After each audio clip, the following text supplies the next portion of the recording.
Prakriti, nature, is threefold: superior, inferior and marginal.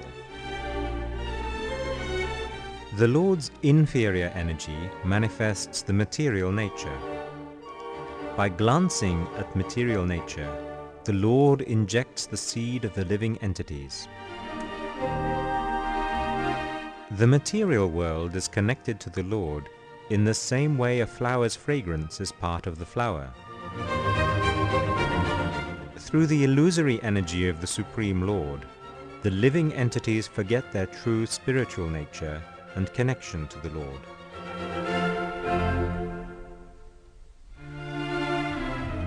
This whole cosmic order is under the Supreme Lord and is one of His energies.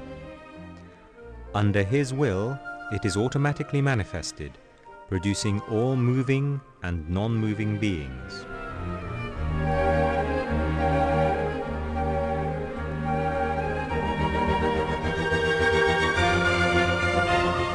The material body is called the field of activity for the conditioned soul, and it enables him to enjoy sensual pleasure. There are two knowers of the field of activities. One is the fallible living entity, and the other is the infallible Lord.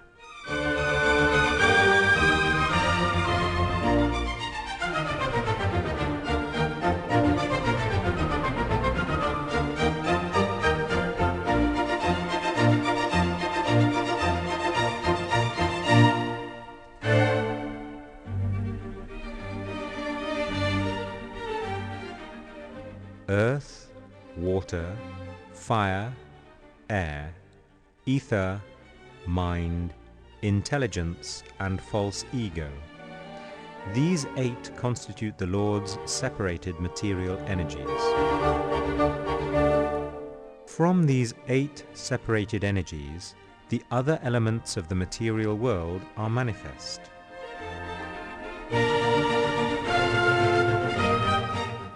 The 5 working senses,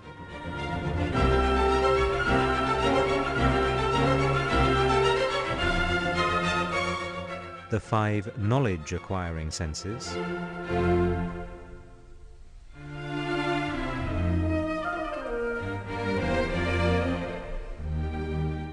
and the 5 sense objects.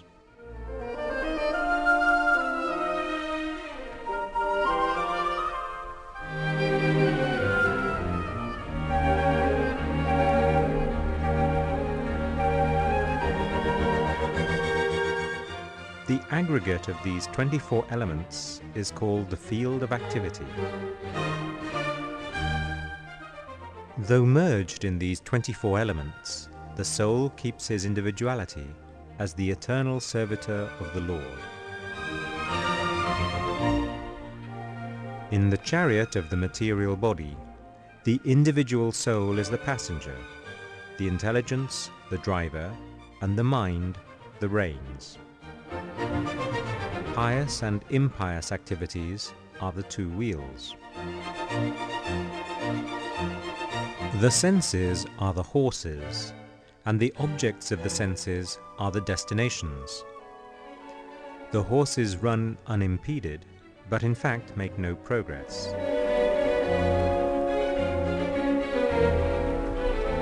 The gross material body, produced from material nature, changes through childhood, youth, and old age.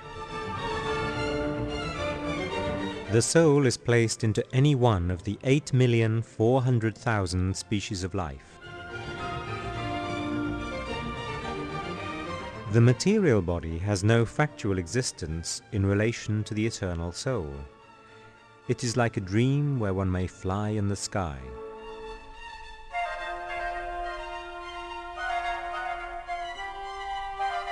The mind is both the friend and the enemy of the conditioned soul.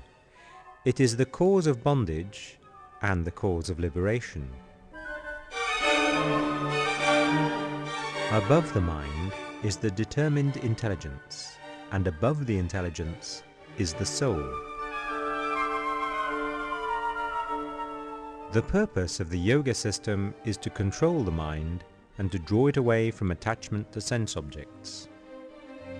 An intelligent person can detect the awkward position of material existence and inquires about who he is, why he must suffer, and how he can get out of this material nature.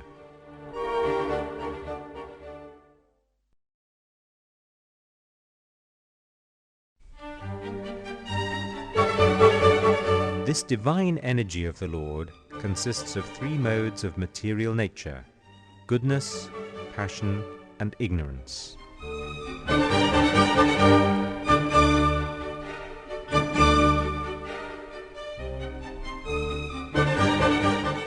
The spirit soul is bewildered by the influence of false ego and thinks himself the doer of activities that are in actuality carried out by these three aspects of nature. All activities are colored by these three modes.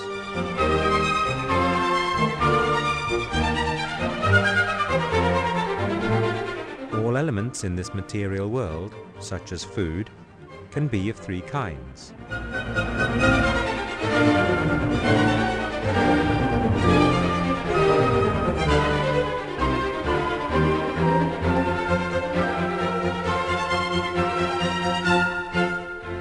The mode of goodness conditions one to happiness. Passion conditions one to fruitive action. And ignorance, covering one's knowledge, binds one to madness.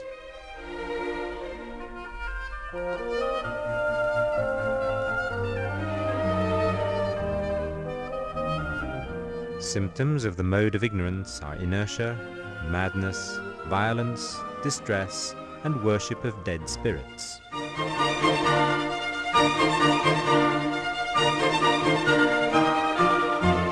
The mode of passion springs from unlimited desires and longings. Thus, the embodied living entity is bound to material actions. The mode of goodness is purer than the others. It illuminates one and frees one from all sinful reactions. Those situated in that mode become conditioned by a sense of happiness and knowledge.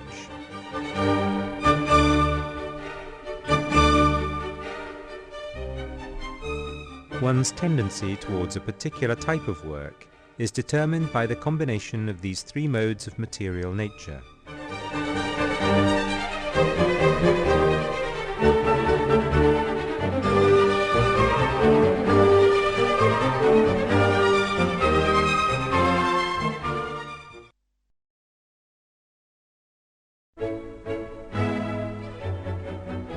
Materialists cannot understand Lord Kṛṣṇa spiritually.